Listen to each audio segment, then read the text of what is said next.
Agora eu vou acender a fogueira, espero que dê certo.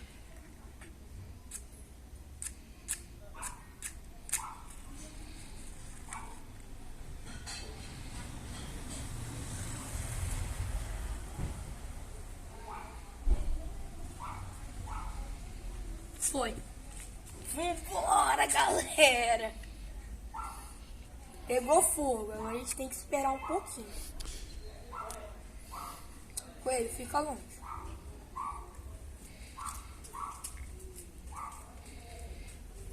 Agora tá começando a pegar fogo nos pauzinhos.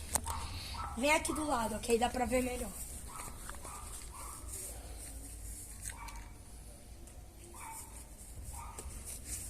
Agora o fogo começa a se alastrar nos pedaços de madeira e começa a subir o fogo.